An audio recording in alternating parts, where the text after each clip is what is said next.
So how did you make the leap from going to school, from making from school to your own company, to making games, to being commercially successful? I mean, was there at any point, was that always the plan all along, or did you just decide that you wanted to do this for a career rather than just a hobby? So I think I was 13. No, yeah, I was 13 years old, and then a friend of my mother told me to go to the HKU because they had awesome courses there. And I went there, and it was all cool. And I just took a decision. Okay, I'm just going to be a game designer, and it was really that simple. And I went to the HKU, where I first actually I wanted to be an artist for a long while, but then I figured out I sucked at drawing. So then I also couldn't really program, so I was kind of hopeless. And then I decided, yeah, just let's just call myself a game designer then.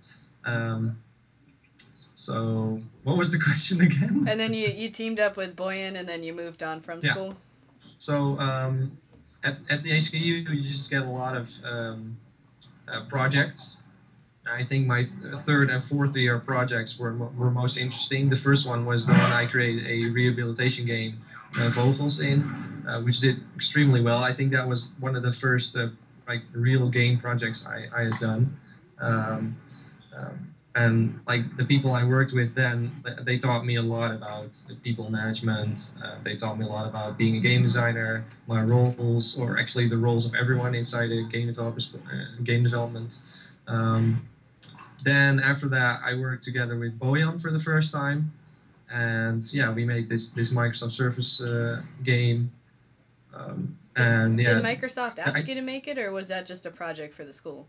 It was a project by the Dutch Game Garden actually, because they had one of these devices in their building, but they just didn't really have any cool games on it, so they wanted us to make a game for it. And in that team, there were a couple of people that like were how do you say that? They were basically carrying the project, and those are actually the people I still work with now. So Boyan is definitely one of them because he built basically the whole or big part of the engine for that game. And then there's a few artists that I still work with, and then there's me as the game designer, of course. So yeah, after that we just I started my graduation project, which ended up being Fingal, and I needed it to be developed on the iPad, and then Boyan was definitely my first choice on that. So that's kind of how I rolled into all this.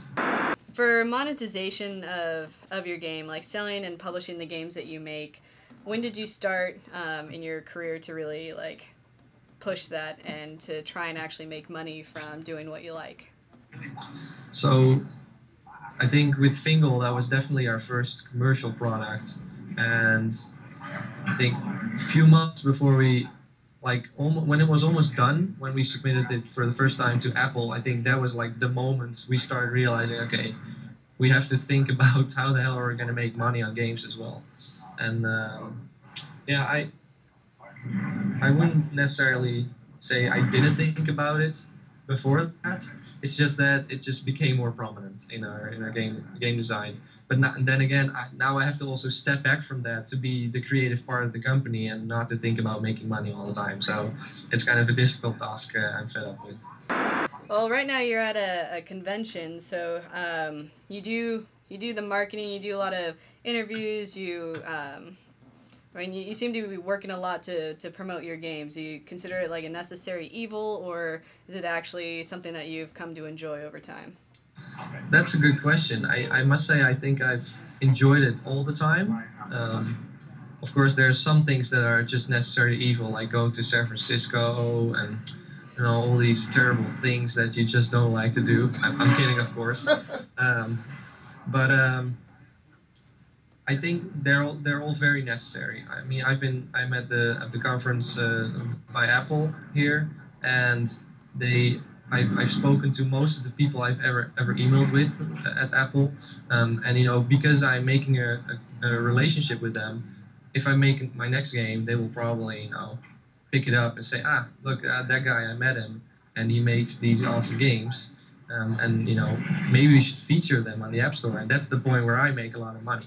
So, making good games, you can do that by yourself, but actually promoting them and making money on them, that's really dependent on which distribution platform you're on, and, how good of a friend you are with the distribution platform. So, yeah, it's definitely really important. And I think for Fingal, the marketing of Fingal, like the movies we made, we took that very seriously.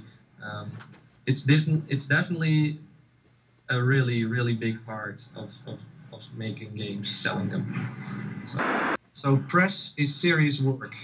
PR is serious work, and I am kind of experienced in making games now, but I'm still not really experienced in doing all the press stuff. Although I'm at this conference, we talk to lots of people at Apple. But that aside, um, I think the biggest and the most important thing you gotta learn when you want to sell your games is that you gotta take like months of time in consideration for doing your marketing, um, and talk with lots of people, like for instance press, what they expect of you. Um, Ask them how you could sell your game, and that helped us a lot as well. Uh, Having a website, getting reviewed yeah, by people. like put serious time in it.